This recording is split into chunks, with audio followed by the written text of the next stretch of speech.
ಯಜಮಾನರು? ಸರ್ ನಮ್ಮದು ಸಾಗತ್ವಳ್ಳಿ, Channarayapatna taluk, Hassan district sir. ವ್ಯವಸಾಯ ಎಲ್ಲ ಚೆನ್ನಾಗಿ ನಡೀತಾ ಇದೆಯಾ? ಹಾಂ, ನಡೀತಾ ಇದೆ ಸರ್.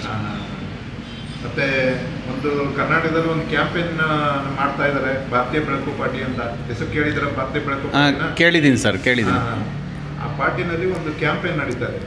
ಕುಟುಂಬ ರಾಜಕೀಯ ಸಂಪೂರ್ಣ ನಾಶಗೊಳಿಸಬೇಕು, ಸಾಮಾನ್ಯರು ಅಧಿಕಾರಕ್ಕೆ ಬರಬೇಕು ಅನ್ನೋ ಉದ್ದೇಶದಿಂದ ಒಂದು ಕ್ಯಾಂಪೇನ್ ಮಾಡ್ತಾ ಇದ್ದಾರೆ. ಕುಟುಂಬ ರಾಜಕೀಯ ಬೇಕು ಅಂತೀರೋ ಬೇಡ ಅಂತೀರೋ? ಸರ್, ಕುಟುಂಬ ರಾಜಕೀಯನ ವಿರೋಧಿಸಬೇಕು. ಯಾಕಂತಂದರೆ ನಮ್ಮ ಜಿಲ್ಲೆಯಲ್ಲಿ ಮಾತ್ರ ಅಲ್ಲ, ಇಡೀ ಕರ್ನಾಟಕದಲ್ಲಿ ಪ್ರತಿಯೊಂದು ಈಗ ನಡೀತಾ ಇರೋದು ಕುಟುಂಬ ರಾಜಕಾರಣ ಮಾತ್ರ. ಸಾಮಾನ್ಯ ಜನರುಗಳಿಗೆ ಯಾವುದೇ ಅವಕಾಶಗಳು ಸಿಗ್ತಾ ಇಲ್ಲ. ಅದರಿಂದ ಏನು ನೀವು ಭಾರತೀಯ ಬೆಳಕು ಪಾರ್ಟಿ ಅಂತಕ್ಕಂಥವರು ಈ ಒಂದು ಕುಟುಂಬ ರಾಜಕಾರಣವನ್ನು ವಿರೋಧಪಡಿಸಿ ಸಾಮಾನ್ಯ ಜನರುಗಳಿಗೆ ಅವಕಾಶ ನೀಡೋದಕ್ಕೆ ಮುಂದೆ ಬಂದಿದ್ದೀರಾ.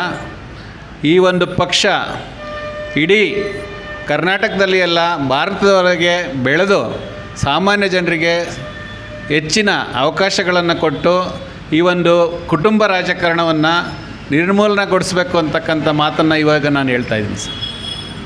ಮಾಡ್ತಾ ಇರೋ ಸರಿ ಅಂತೀರಾ?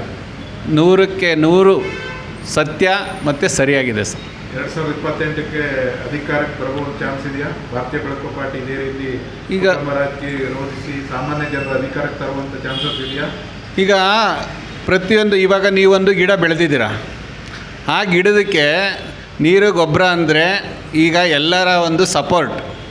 ಈ ಕರ್ನಾಟಕದಲ್ಲಿ ಪ್ರತಿಯೊಬ್ಬ ಪ್ರಜೆಯು ಈ ಒಂದು ಭಾರತೀಯ ಬೆಳಕು ಪಾರ್ಟಿಯನ್ನು ಸಪೋರ್ಟ್ ಮಾಡಿದ್ದೇ ಆದರೆ 2028ಕ್ಕೆ ಕನಿಷ್ಠ ಮತ್ತು ಗರಿಷ್ಠ ರೀತಿಯಲ್ಲಿ ಮುಂದೆ ಒಂದು ರಾಜಕೀಯ ಪಾದಾರ್ಪಣೆ ಮಾಡುತ್ತೆ ಅಂತಕ್ಕಂಥ ವಿಶ್ವಾಸನ ನಾನು ನಂಬಿದ್ದೀನಿ ಸರ್.